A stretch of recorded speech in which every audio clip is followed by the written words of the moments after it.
Welcome to American Foo Fighters. I am toNyO, the host. Ladies and gentlemen, we have a great show for you. We just got done talking about Roswell and why it was not a weather balloon. Thanks to Mr. Michael Schratt. Good to be with you, Tony. Michael, I love having you here. So much to talk about. We're going to talk about 1942, but let's recap Roswell. Yeah. First of all, I was excited because I had never heard about the two nuns before. Okay. And, when you were telling me the story, I liked that they were on the third floor because, 35 miles, 65 miles, you'd have to have a pretty good line of sight in order to see this incoming burning craft. And I didn't know about the guy on the roof. What was his name? That's from Don Schmidt. So Okay. We can dig up his name, yes. Yeah, okay. So this guy witnesses the parade going down Roswell from a roof. That's exactly correct. So he sees everything. He had a very unique perspective. And it's interesting because, egg shape. Egg shape. That's the big thing right now. So the first explosion, we have the capsule that hits the ground. That one's egg shaped. That's the escape pod. That's the escape pod, but it's intact, but it is broken open. Yes, there was a hull breach. Yeah, okay. And so, but I didn't know about the nuns and the guy on the roof. So it's always great to learn something new. Hey, if you're new to our show, everybody, American Foo Fighters, the reason I call the show that is because we're making a lot of them. I would think that I'm okay to say we that, are right? making ARVs, yes. Yeah, okay. And the TR3B, that's ours. Well, when you look at what the witnesses are telling us, tubes, pipes, and cylinders, low frequency electrical humming noise like a transformer or a sewing machine, tested on Thursday nights. You've got lights going off in sequence, so the reds go off, the blues go off, the yellows go off, the whites go off, and then it repeats the cycle. When you put all that together, it's not an alien spacecraft. But it is alien technology that we put together.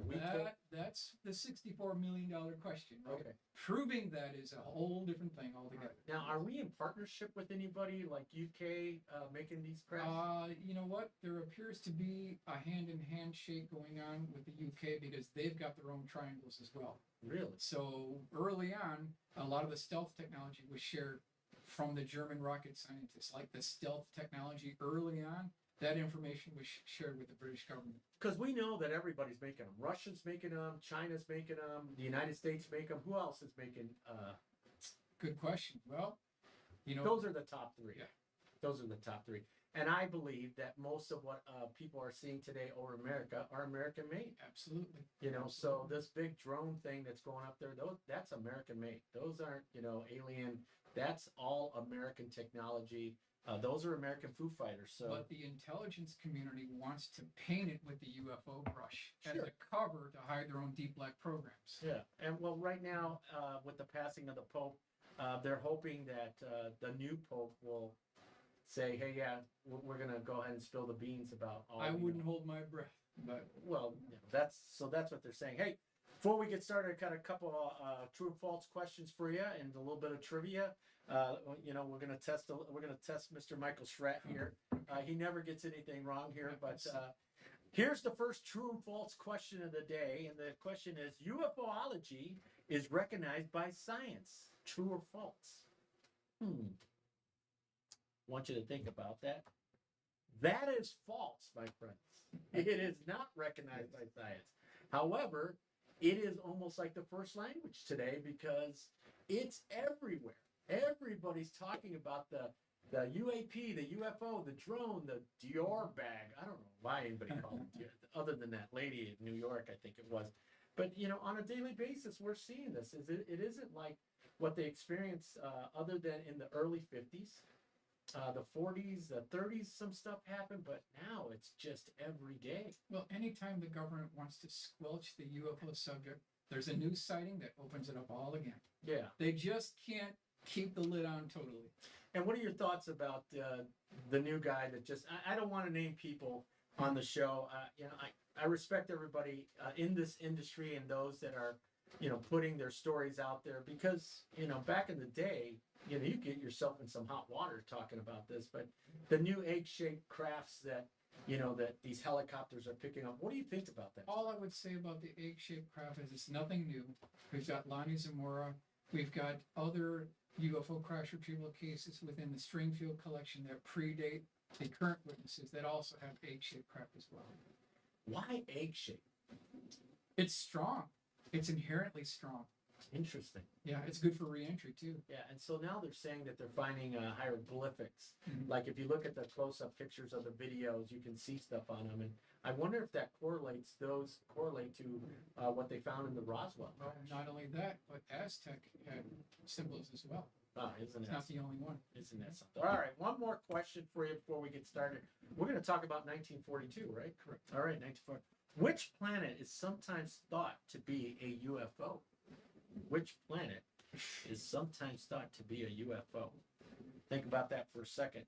I got to keep you guys on your toes because this is important. The more you know about what we're doing here, the better. I think there was somebody who was quoted one time saying that, you know, the more you know about UFOs and stuff, you know, the more likely you are to say, hey, you know, these are real. Because at this point, I think Stanton Friedman talked about it. He said that the greater the education, the more likely to believe in UFOs. But you would think it would be opposite, but it's not. that's why I have Michael Yeah. Schratt, buddy. He knows it. It's Venus. Yeah, people. Which planet is sometimes thought to be a UFO? It's Venus. All right, so 1942. By the way, everybody, I don't know if I told you this. Michael is an author. We're going to talk about his new book in a second here, but he has done a lot of books here, and one of my favorite is Dark Files. You can find that on Amazon if you want to look for a great book. Michael wrote this. It's just awesome. The Flaming Skull UFO. I don't know anything about that one, but it's an easy read. It's great, and I love I love the pictures. I love everything, and the drawings here. So if you want to check that out, it's called Dark Files. That's by Mr. Michael Schratt. And so, Michael, 1942, we're going to talk about a UFO crash retrieval. Why is this one interesting to you? Before we get into that, Tony, we want to go to the recent hearings. Okay. The congressional hearings. This is July 26, 2023. So what I've got on our screen is our three people that testified. So you've got Ryan Graves, Navy pilot. Yep. David Grush, U.S. Air Force Intel. Yeah. David Fravor, Navy pilot. Credible witnesses. Okay, let's go to the next. Incredible Americans. Correct. Correct. Because they're trying to keep they want to punch the door open. They want to say, look, we demand that you guys allow in. Let's talk about it. Yeah. So here's David Grush at the hearings, and he said, quote, I was informed in the course of my official duties of a multi-decade UAP crash retrieval program. This is like the first time in history we have a legitimate government official in congressional hearings streamed live that confirm we have a ongoing UAP crash retrieval program. It's historic. Sure. It's historic. It's historic. Now let's go to the next slide. Waterloo Region Record, July 27, 2023. Whistleblower says multi-decade program that captures UFOs is being concealed. So not only do we have a crash retrieval program going on, multi-decade, but it's a program under wraps, kept under the radar screen. So now we're talking about a cover-up. This is what he's claiming. Let's go to the And next who's one. paying for all this? And who do you think? Taxpayers. Is that why we buy $400 toilet seats? That's right. That's right. Now, that brings us to this slide right here. This is 1942 at an Army base north of Georgia. Okay? Even Leonard didn't know where this was. This is from Leonard's book, UFO Crash Retrievals, page 319. 3 bodies were recovered. 4 crew members recovered. They were taken alive. This thing is 15 feet in diameter, 10 feet tall. It has 3 sections that are important. Section number 1 was a seating area. There was a control area, and then there was a sub-basement. Now, the only way this works is if you have this cavernous open section in the front with a sub-basement below. That's the only way this works, for them to have 5-foot tall beams in there. Sure. So that's really the breakdown here. 4 crew members taken alive, 5 feet tall, 90 pounds, large black eyes, milky white skin, and they had teeth. So this is Rudy's first pass drawing. And if you look, the report said that there were hieroglyphic type markings written around the outer portion of the craft itself and the interior. Let's go to the next slide here. Here's the blow up showing you these hieroglyphic type writing. Now, my thought is there must be a transnational team of linguistic experts and engineers deciphering and decoding what these symbols mean. There has to be. Yes. A thick 3-ring binder. So we want to go to the next slide here, is I'm going to take you through this craft as though we're in this facility.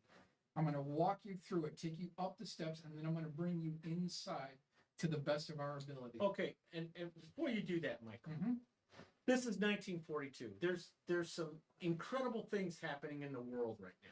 Sure. Okay, and I just want to talk about that because this is big. What's happening here? This is 5 years, or I think 5 years before Roswell. Correct. And so there's some similarities here between that crash and Roswell. We've got the Holocaust that's taking place in World War II. Okay, we have Battle of the Midway, which is huge because we just literally blew apart the Imperial Japanese Navy. And so, and also we have pulp culture. We got some weird stuff that's happening. Don Julio Tequila comes out. The executive order is put out 9082 February 28, where the Army is broken into 3 major commands. So that's where they start to split up in 1942. The big movie was Casablanca, and of course, we know in 1942 that they start the Manhattan Project, which is very, very interesting. But oddly enough, what you're about to talk about, reports say that in 1942, they only 2 people reported seeing a UFO in that year. Well, we know that only 1/10 of the percentage of reports that ever goes public. So there's basically 10 times as many UFO sightings than it's actually being reported. That's interesting. So, 1942, there's some big stuff happening here, and this doesn't really get out there, does it? This doesn't get out here. Now, you don't read about this in the local newspapers. And this is taking place in Georgia? At an Army base north of Georgia. Okay, Army base north of Georgia. All right, let's continue. Okay, so we're going to walk through the craft now. Yeah. Here's some of our hieroglyphic type writing on the side of the craft. And then I want to take you around to where the entryway hatch is. And we'll go ahead and show you the whole breach on the side of the craft.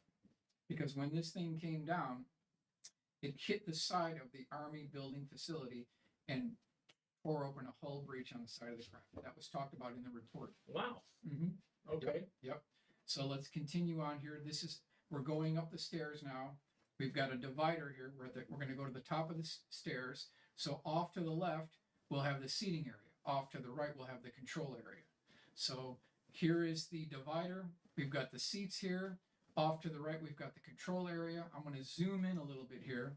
And now you can see that there was also in the report writings on the inside wall of the craft as well. So not only is the exterior plastered with symbols, but the interior is at least have some symbols as well. I've always been so curious about that. Like, why do they need that in their vehicle? I think that somehow they must use it to navigate. I don't know. It's interesting to me. I understand. So this is the control area to the best of our ability. We're going to zoom in a little bit here to get a better view. And so you can see this is something that it might look like. And they're using our tax dollars to reverse engineer this type of technology and integrate it into our 5th and 6th generation stealth fighter. That's clearly what they're doing here. Wow. Now we're going to the next level of aerospace technology. And the $64 million question is, does it have this ET origin to it? That's the link that eventually we want to make on all of this, because that's what's alleged, right?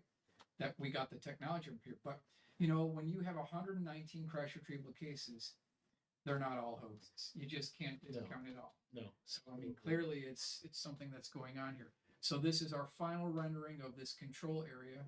And you've got all this sophisticated equipment here. Now, we talk about the 4 bodies recovered. They were wearing a one-piece tight-fitting flight suit. One of them had breasts. So we believe it was female. Wow. It's talked about in the report. Whoa, wait a minute. I haven't heard this, because here's most witnesses that witness up close and see an unalived alien, they always say, well, it looked like this. It was about 4 feet tall. It had, whatever. And they always say that they didn't see any, and I, apologize if I offend anyone, genitalia. And so whenever I've heard that for the umpteen years of being a big UFO enthusiast, I'd always ask myself, well, if nobody ever sees that and we can't ever see it, how do they reproduce? Like how? Well, some of these are androids, they're clones, they're cookie cutter. Well, now we start to understand that's kind of what does it, and then like who's making them? Correct. Correct. Which turns into the God question. Like who's literally making these little 4-foot guys? But anyways, I just wanted to point that out because I always found that interesting. So and they had teeth too. Teeth. Yes. That's the first time I've ever heard that. Yeah, this is the 42 case. Wow. Yep, this is in the report. So, do they look like grays? Yeah, they have this milky white skin, humanoid in appearance. Same suits? Is it a gray suit? Yeah, is definitely one-piece tight-fitting flight suit. Okay. That we hear about so many other times. All right. Yeah. So, and I know I'm asking that because I know there's been reports of ones in blue suits, ones in silver suits. Gray silver, dark gray silver. Okay, in the 42 case, the prominent one. This one had a darker type suit. So you're telling me that the witness said that there was female features and teeth? Absolutely. And who was that? I've got her. She's in the book, page 319. Okay. She talks about exactly what went down. Incredible. We'll go to the next slide here. This will give you a little bit different view here.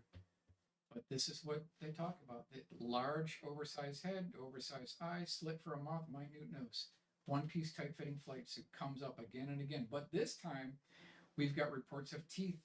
They were taken alive when they retrieved the craft. They were taken alive. In all your research that you have done and all the cases that you know about, is this the only one you've ever heard that they had teeth? I think so. Yeah. Isn't it something? I'm a little shocked. I've never heard that. This kind of tracks with that Roswell witness who said that they could be from our future. So that sort of tracks. It's interesting when you look through these cases. It's a 400-piece puzzle, right? And we have some of the perimeter pieces and we have some of the corner pieces. The more you get into this, you see these common denominators. You see this underlying structure. And we start filling in the other pieces, and the mosaic starts popping out. That's what we're seeing. We just keep on hitting these crash retrieval cases. Wow. They all kind of tie together. They always have some string that flows through all these.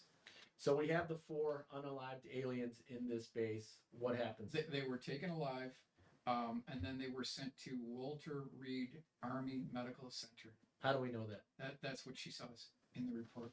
Isn't it? So we have that on case here. I don't know if we have time for another one here, but it's up to you, Tony. We have certainly.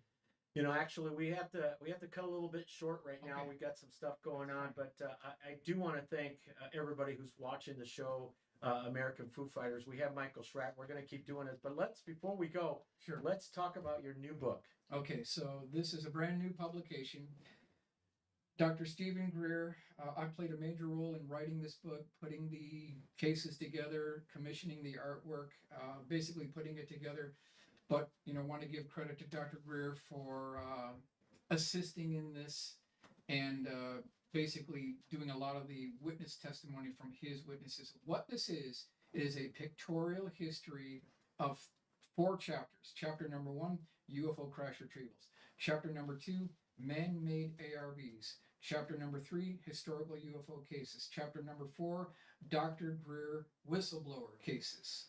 The end of this is ours or theirs. I do a side-by-side comparison, and then you can see the differences between ours and theirs. This is all that's really interesting. Fully illustrated.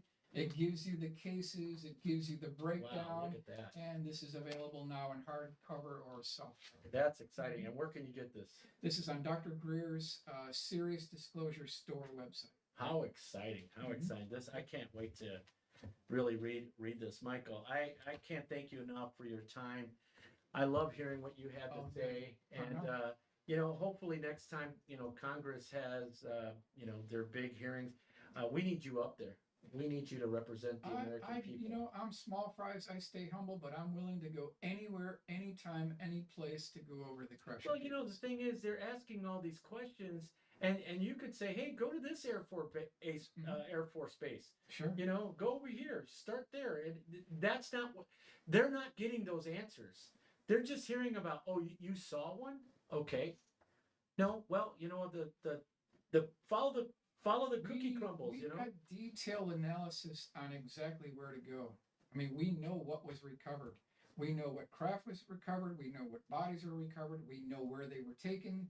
So we would need someone with subpoena power, with legs, with firepower, so to speak, with teeth that could actually get into these facilities and get into these vaults. Yeah. The problem we're running into here, we won't drag this out, but the senators and congressmen in Washington, D.C. that are holding hearings about this, they don't have a need to know, and they don't have a high enough security clearance, so they can't get access to these facilities. That's what we're running into. Sure.